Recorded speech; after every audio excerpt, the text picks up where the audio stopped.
ചില മാധ്യമങ്ങളിൽ കഴിഞ്ഞ ദിവസം വന്നതനുസരിച്ച് ഞങ്ങളൊരു അന്വേഷണം നടത്തുകയുണ്ടായി. അത് ദുരന്തബാധിതരുടെ ദിവസവേതനവും ലൈവ്ലിഹുഡും കൂപ്പൺ വിതരണവും സമ്പൂർണ്ണമായി നിലച്ചിരിക്കുന്നു എന്നുള്ളതാണ് വാർത്ത. ആ വാർത്ത സ്വാഭാവികമായിട്ടും അങ്ങനെ പ്രസിദ്ധീകരിച്ച മാധ്യമങ്ങളോട് ഞാൻ വേറെ പ്രതിഷേധമോ ദേഷ്യമൊന്നും രേഖപ്പെടുത്തുന്നില്ല.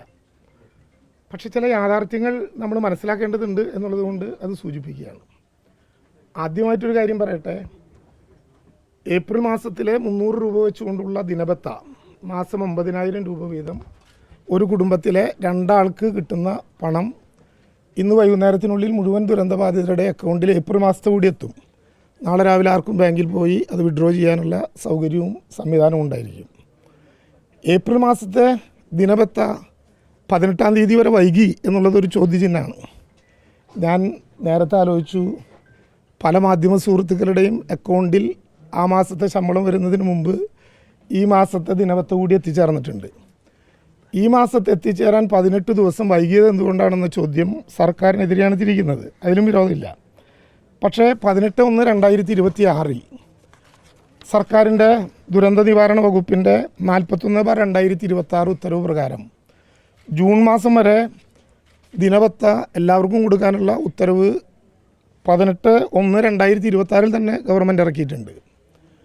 അത് ജൂൺ മാസം 2026 വരെ ആ ദിനബത്ത കൊടുക്കാനും അതിനു മുമ്പ് വീടിൻ്റെ താക്കോലേറ്റ് വാങ്ങിയതായിട്ട് ഇപ്പോൾ നമ്മൾ കരുതുന്നില്ല. വീട്ടിൽ താമസം തുടങ്ങും വരെ അത് കൊടുക്കാനും വേണ്ടിയിട്ടുള്ള ഉത്തരവ് 18/1/2026 സർക്കാർ ഇറക്കിയിട്ടുണ്ട്. സർക്കാരിൻ്റെ ഭാഗത്തൊരു ഉത്തരവ് ഒരു കുറവുണ്ടായിട്ടില്ല. പക്ഷേ എന്തുകൊണ്ട് ഏപ്രിൽ ആദ്യം കിട്ടിയില്ല? സാധാരണ നിലയിൽ മാർച്ച് മാസം 31 കഴിഞ്ഞാൽ നിങ്ങൾക്ക് എല്ലാവർക്കും അറിയാവുന്നതുപോലെ എക്കണോമിക്കൽ ഇയർ എൻഡിംഗ് ആണ്.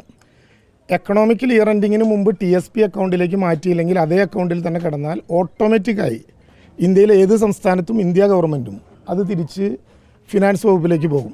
വീണ്ടും ഏപ്രിൽ മാസം മുതൽ അത് തിരിച്ച് അലോട്ട് ചെയ്യണം. ഈ ഒരു പ്രക്രിയ തെരഞ്ഞെടുപ്പ് നടക്കുന്നതുകൊണ്ടും എല്ലാ ഏപ്രിൽ മാസത്തെയും ആദ്യത്തെ 2 ആഴ്ച ശമ്പളത്തിനാണ് മുൻഗണനാപ്രകാരമായിട്ടുള്ള സംവിധാനം ഉണ്ടാവുക എന്നുള്ളതുകൊണ്ടും ഇന്നലെ വൈകുന്നേരമാണ് അത് ക്യാഷ് ചെയ്തത് എന്നുള്ളത് ഒഴിച്ചാൽ അക്കാര്യത്തിൽ സർക്കാരിൻ്റെ ഭാഗത്തുനിന്ന് ഒരു കുറവും ഉണ്ടായിട്ടില്ല.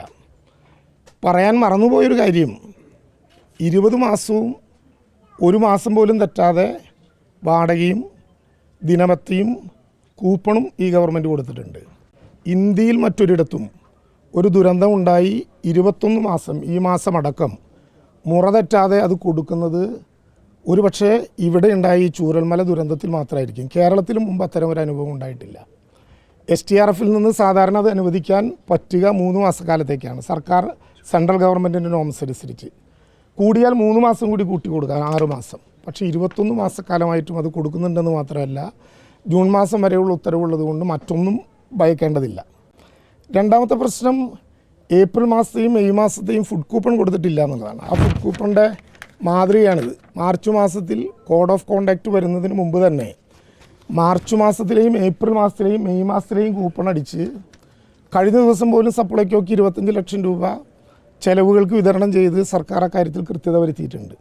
ഏതെങ്കിലും സ്ഥലത്ത് അത് വിതരണം ചെയ്യേണ്ട കുടുംബശ്രീ അംഗങ്ങൾ അത് കൊടുക്കാൻ തെരഞ്ഞെടുപ്പുമായി ബന്ധപ്പെട്ട എന്തെങ്കിലും കാലതാമസം ഉണ്ടായിട്ടുണ്ടെങ്കിൽ അത് പരിശോധിക്കുകയും കിട്ടിക്കൊണ്ടിരിക്കുന്ന എല്ലാവർക്കും മാർച്ച് മാസത്തിലെയും ഏപ്രിൽ മാസത്തിലെയും മെയ് മാസത്തിലെയും ഇത് കിട്ടിയിട്ടില്ലേ എന്ന് ഉറപ്പുവരുത്താൻ ജില്ലാ ഭരണകൂടം ആവശ്യമായ സംവിധാനം ഉണ്ടാക്കുകയും ചെയ്യും.